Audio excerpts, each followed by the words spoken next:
आज का जो टॉपिक हमने डिस्कस करना है वो है शेप्स ऑफ कम्प्लेक्स आयंस। ठीक है, ये जो हमारे पास कोऑर्डिनेशन कंपाउंड्स होते हैं, ठीक है, अगर ये आयंस की फॉर्म में हो, कम्प्लेक्स आयंस की फॉर्म में हो तो इनकी क्या शेप होगी। Okay, coordination compounds have definite geometrical shape. चाहे कोऑर्डिनेशन कंपाउंड हो न्यूट्रल फॉर्म में हो या आयन की फॉर्म में हो, इनकी हमारे पास क्या होती है, स्पेसिफिक शेप होती है, डेफिनेट ज्योमेट्रिकल शेप होती है।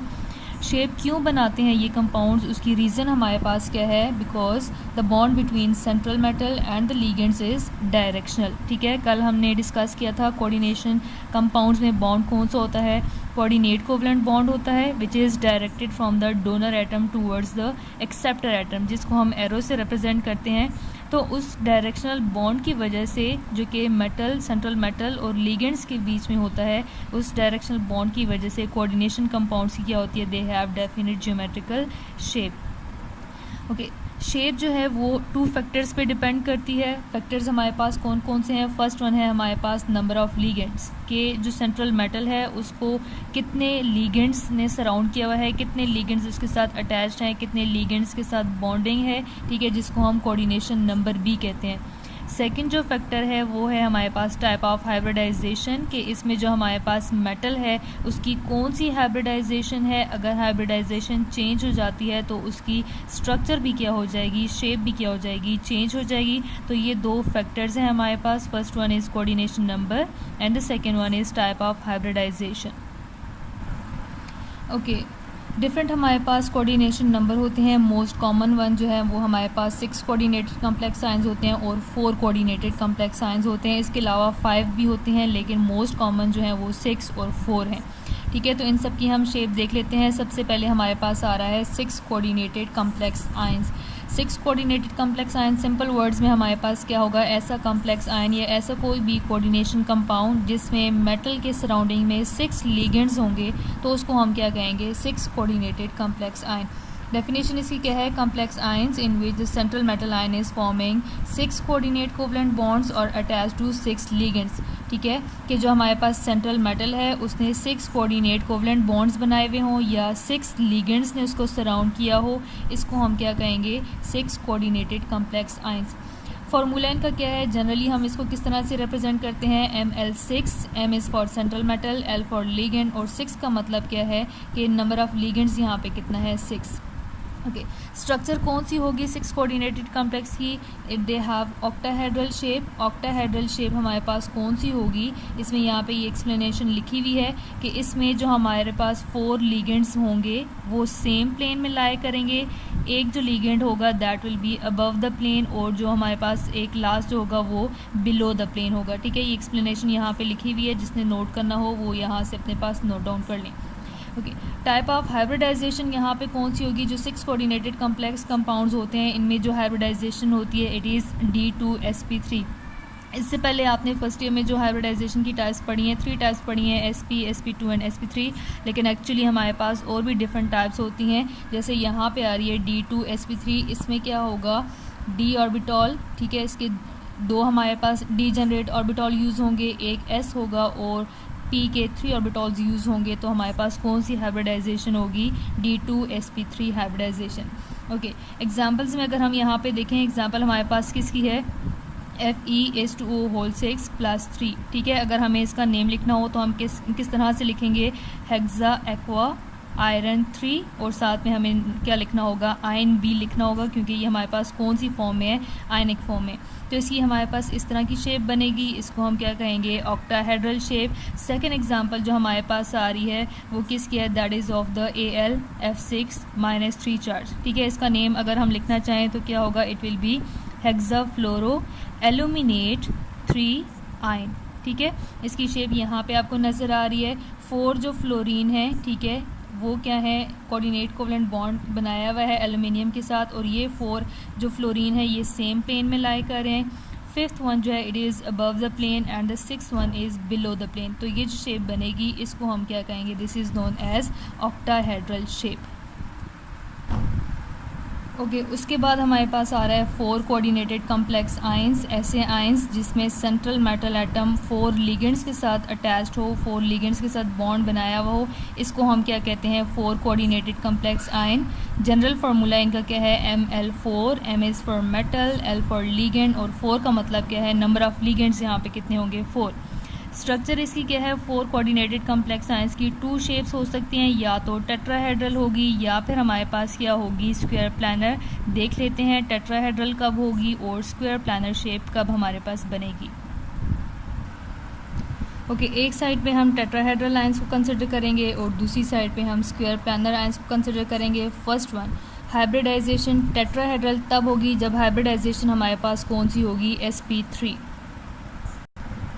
और स्क्वायर प्लानर हमारे पास कब होगी जब हमारे पास हाइब्रिडाइजेशन कौन सी होगी DsP2 होगी। ठीक है एग्जांपल अगर हम यहाँ पे देखें, ये हमारे पास एग्जांपल है CuCl4-2। अगर इसका नेम लिखना हो तो इसका नेम हम किस तरह से लिखेंगे, इट इज़ टेट्राक्लोरोक्यूप्रेट 2 आयन। ठीक है आयन लिखना मस्ट है क्योंकि जो गिवन है वहाँ पे चार्ज गिवन है। तो ये जो शेप आपको नज़र आ रही है this is the tetrahedral shape. Tetrahedral में किस तरह से होता है, एक लिगेंड होगा अबव द प्लेन, 2 जो होंगे वो हमारे पास फ्रंट लोअर साइड पे होंगे, और ये जो आपको डॉटेड लाइन में नज़र आ रहा है ये बैक साइड पे है। तो इस तरह की शेप को हम क्या कहते हैं टेट्राहेड्रल शेप। स्क्वायर प्लानर भी हमारे पास यहाँ पे एग्जांपल नज़र आ रही है PT NH3 एंड Cl2 इसका नेम अगर हमने लिखना हो तो नेम इसका क्या होगा, it is dichloro diamine platinum 2। ठीक है अब इसके साथ आयन हम नहीं लिखेंगे क्योंकि चार्ज गिवन नहीं है, न्यूट्रल है, तो ये हमारे पास आयन नहीं होगा। इसको नॉर्मली हम सिस प्लेटिन बी कहते हैं और इसकी शेप हमारे पास कुछ इस तरह से बनेगी। ठीक है इस शेप को हम क्या कहते हैं, this is the square planar. ये सारे जितने भी 4 लिगेंड्स हैं ये एक ही प्लेन में लाई करते हैं। नेक्स्ट आता है हमारे पास 5 कोऑर्डिनेटेड कम्प्लेक्स आयंस। डेफिनेशन इनकी क्या होगी, the complex ions in which the central metal is attached to 5 ligands. Formula इसका क्या है ML5, M for metal, L for ligands, और 5 का मतलब क्या है नंबर ऑफ लिगेंड्स यहाँ पे कितने हैं 5। स्ट्रक्चर हमारे पास 2 इसकी स्ट्रक्चर पॉसिबल हैं, या तो बनेगी ट्राइगोनल बायपैरामिडल या फिर हमारे पास होगी स्क्वायर पैरामिडल। ओके ट्राइगोनल बायपैरामिडल तब होगी जब हाइब्रिडाइजेशन कौन सी होगी DsP3, और स्क्वायर पैरामिडल कब होगी जब sp3d होगी।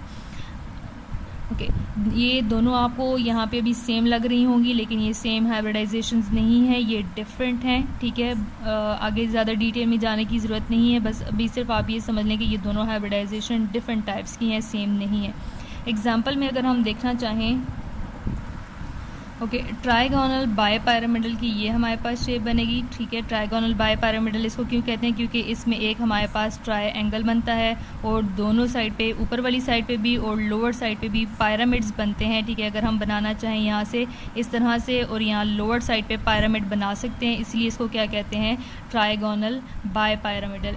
और ये हमारे पास क्या है स्क्वायर पैरामिडल। स्क्वायर पैरामिडल क्यों कहते हैं, क्योंकि इसमें एक हमारे पास स्क्वायर होगा और ऊपर वाली साइड पे क्या बन सकता है पैरामिडल, तो इस शेप का नेम क्या होगा, it is the square pyramidal. So that's all about the shapes of complex ions. Okay now coming towards the colour of complexes. ठीक है कि जितने भी हमारे पास ट्रांजिशन मेटल्स होती हैं वो सॉलिड फॉर्म में या लिक्विड स्टेट में क्या होती हैं, कलरफुल होती हैं। अब ये कलर इनका क्यों होता है, 2 रीजंस हैं हमारे पास, या तो इनके पास क्या होता है अनपेयर्ड इलेक्ट्रॉन या फिर इनकम्प्लीट डी ऑर्बिटल, जिसकी वजह से ये क्या शो करते हैं, कलर शो करते हैं। फॉर्मेशन ऑफ कलर को पहले सिंपल वर्ड्स में हम समझ लेते हैं किस तरह से बनता है। अगर हम किसी भी सब्सटेंस के ऊपर लाइट फॉल करवाते हैं तो उसमें से क्या होगा, स्पेसिफिक लाइट जो है ये स्पेसिफिक वेवलेंथ एब्जॉर्ब हो जाएगी, बाकी जो होगी वो क्या होगी रिफ्लेक्ट बैक। अब वो जो रिफ्लेक्ट बैक होने वाली लाइट होगी उसमें जितने कलर्स आएंगे वो सब मिक्सअप होके हमें एक न्यू कलर देंगे। ठीक है तो वो जो न्यू कलर हमें शो होगा उसको क्या कहते हैं, कम्प्लीमेंट्री कलर, और वही कलर एक्चुअली किसका होता है, कम्प्लेक्सेस का। ठीक है यहाँ से देख लेते हैं, when light is allowed to fall on the substance it absorbs particular light from it. ठीक है कि कोई भी हमने लाइट प्रोवाइड की, विजिबल लाइट अगर हम प्रोवाइड कर रहे हैं, ठीक है जो कि 7 कलर्स से मिलके बनी हुई है, तो उन 7 कलर्स में से क्या होगा, वो सब्सटेंस पर्टिकुलर कलर को क्या कर लेगा, एब्जॉर्ब कर लेगा। ठीक है whose wavelength is in the visible region. ठीक है जो लाइट एब्जॉर्ब होगी वो विजिबल रीजन में लाई करेगा, जिसकी हमारे पास वेवलेंथ कितनी है 4000 to 7000 एंगस्ट्रॉम। बाकी जो होगी हमारे पास वो रिफ्लेक्ट बैक होगी। रिफ्लेक्ट बैक होने वाले जितने कलर्स होंगे वो आपस में मिक्सअप होंगे और वो जो मिक्सअप होके हमें एक न्यू कलर शो होगा, उस कलर को क्या कहते हैं, कम्प्लीमेंट्री कलर। और वही किसका कलर होता है, कम्प्लेक्सेस का कलर।